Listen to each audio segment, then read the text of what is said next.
আজ ঘোষণা হচ্ছে প্রধানমন্ত্রী তারেক রহমানের নেতৃত্বাধীন বিএনপি সরকারের প্রথম বাজেট ২০২৬-২৭ অর্থ বছরে এই বাজেটের আকার ৯,৩৮,০০০ কোটি টাকা, যা দেশের ইতিহাসে সর্বোচ্চ। এ বিষয়ে জানাতে আমাদের সাথে জুমে যুক্ত হচ্ছেন সেন্টার ফর পলিসি ডায়ালগ সিপিডির সম্মাননীয় fellow doctor Mostafizur Rahman. Doctor Mostafizur Rahman, আপনার কাছে প্রশ্ন যে আসলে নতুন সরকারের এই বাজেটে সরকারের সবচেয়ে বড় চ্যালেঞ্জগুলো কি কি? ধন্যবাদ।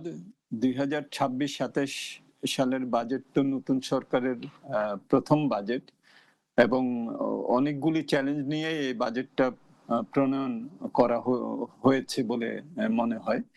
একটা তো হলো যে আমাদের যতগুলি অর্থনীতির সূচক আছে, আমরা যদি বৈদেশিক খাতের সাথে সম্পর্কিত যে রেমিটেন্স, আমাদের ফরেন এক্সচেঞ্জ রিজার্ভ এবং আমাদের বিনিময় হারের স্থিতিশীলতা, এটা যদি বাদ রাখি তাহলে অন্যান্য যেসব আর্থসামাজিক সূচক আছে, সেটা আমাদের জিডিপির গ্রোথ বলি, সেখানে আমরা দেখছি যে একটা সেখানে স্লো ডাউন হচ্ছে।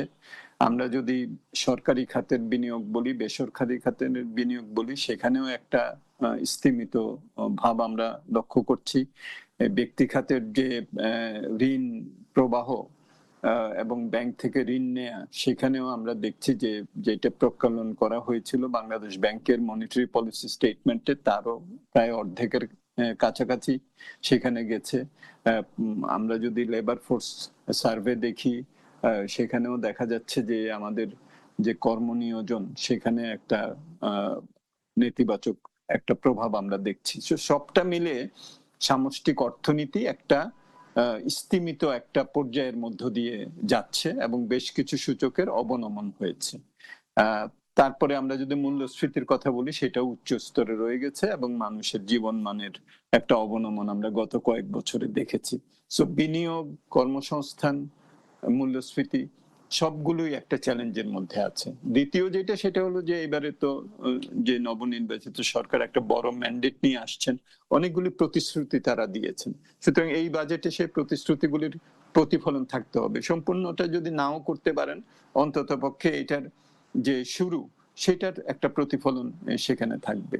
এর সাথে যোগ হয়েছে, আমরা দেখি যে আন্তর্জাতিক যে বাজার, সেটারও অবস্থা খুব অনুকূল না।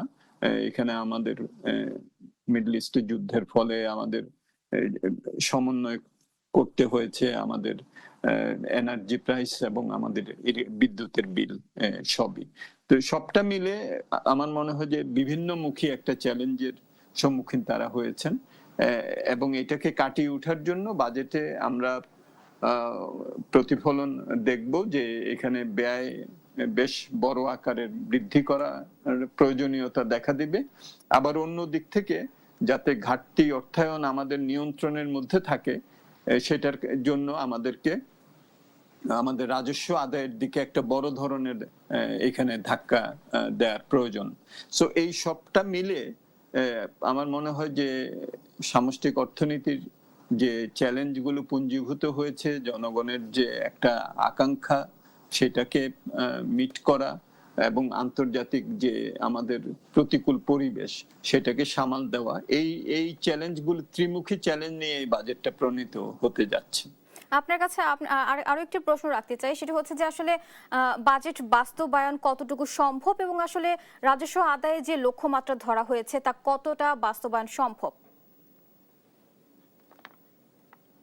রাজস্ব আদায়ের লক্ষ্যমাত্রার কথা যদি আমি বলি, তাহলে তো এটা একটা বড় আকারের প্রবৃদ্ধি এখানে কিন্তু দরকার হবে। যে প্রবৃদ্ধিটা আমরা যদি দেখি যে বর্তমান যে অর্থ বছর ২০২৫-২৬, সেটার সাথে যদি আমি তুলনা করি, তাহলে এই প্রবৃদ্ধিটা কিন্তু বেশ বড় আকারেরই হতে হবে এবং সেটা করার জন্য বিভিন্নমুখী প্রস্তাব হয়তো বাজেটে থাকবে। একদিকে বিনিয়োগ চাঙ্গা করতে গেলে খুব বেশি আমাদের বিনিয়োগের সাথে সংশ্লিষ্ট যেসব আমাদের রাজস্ব আহরণ, সেটাকে খুব একটা বৃদ্ধি করা যাবে না বা যৌক্তিক হবে না। আর অন্যদিকে এখানে আমাদের যে বিভিন্ন জায়গায় করের যে আমাদের লিকেজ আছে, সেটাকে কিভাবে আমরা পূরণ করতে পারি, আমাদের নতুন নতুন জায়গায় কর বিস্তার করতে পারি, যারা দিচ্ছেন তাদেরকে খুব বেশি চাপের মধ্যে না ফেলে এটার ভিত্তিটাকে সম্প্রসারণ করতে পারি, এইসব দিকে আমাদের বেশি এখানে নজর রাখতে হবে বলে জি, আমার মনে আপনাকে হয়। এবং এইসব খাত ডক্টর থেকেই মুস্তাফিজ, আপনাকে অসংখ্য ধন্যবাদ আমাদের সাথে যুক্ত হবার জন্য।